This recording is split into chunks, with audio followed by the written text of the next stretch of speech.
Welcome into Duval Daily, presented by GenJag.com. I'm Jordan DeLugo. Thank you so much for tuning in here. We have got our Jaguars at Saints bold predictions. Jaguars 4-2, winners of the last three. The Saints have lost three of their last four. They're sitting at 3-3. Both of these teams entering week 7. Thursday night football at the Superdome. Should be a raucous environment. Let's get into these bold predictions for your Jacksonville Jaguars. I will start with the defense because I think the defense has been leading the charge lately. The Jaguars, I think they sacked Derek Carr 3 times. They pressure him a bunch in this game. The Saints offensive line has really been struggling in pass protection. They've got injuries going on that have not been helping them out. A lot of attrition up front for them. I think the Jaguars pass rush is starting to come alive, and it's being led by Josh Allen, who I believe gets 2 sacks at least in this game. Josh Allen is getting Trevor Penning in this matchup. Penning has 19 pressures allowed, 4 sacks allowed. Josh Allen needs to eat it up there. I think Allen can smell blood in the water when you talk about trying to get that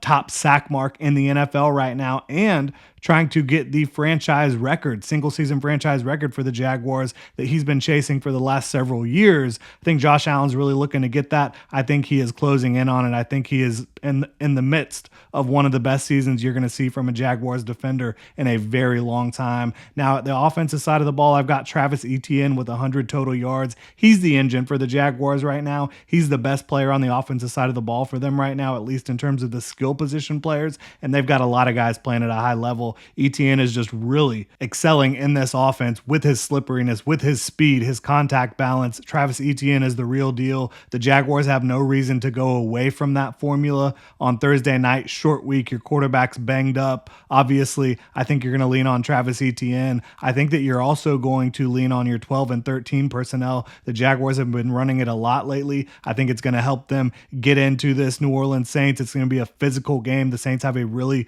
big-time physical defense, and I think the Jaguars are going to try to match that physicality with some big personnel groupings. And again, I think Etienne's going to get 100 total yards. I think Tank Bigsby will get several carries on the day as well, and maybe even a score. He's scored twice already this year, coming off a game with a touchdown. I think there's a good chance Bigsby gets in the end zone again, just based on the Jaguars. I think they're going to be getting a lot of short fields. I think they're going to force turnovers, and I think that their offense is going to be dependent on the running game in this one. I think they're going to try to get in and out of it. Andre Cisco, looking back at the defense, I think he gets interception number 4 on the season. He is on another level right now with his ability to get to the football, with his speed, his instincts. I think Derek Carr is going to feel rushed in this one by Josh Allen and company, and I think he's going to get rid of the football a little too quickly on one of these and give one to Andre Cisco in this one. I think my long shot bold prediction here is Buster Brown getting an interception. They're going to target him a lot. I believe the Saints will in their passing offense. He does have some ball skills. He led the SEC in interceptions his final season at Arkansas. I think he's going to join the party, but he's also going to give up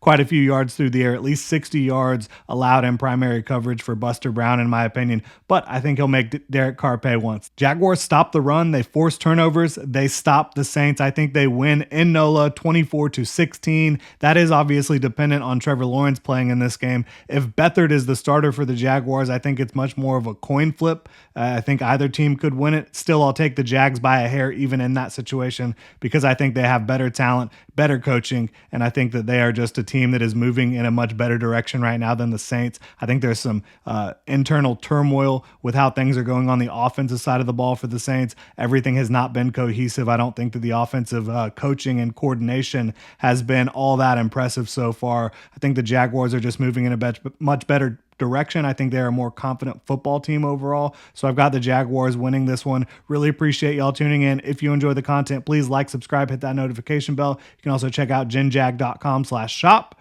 Pick up some new Duval gear. Really appreciate y'all. Have a good one.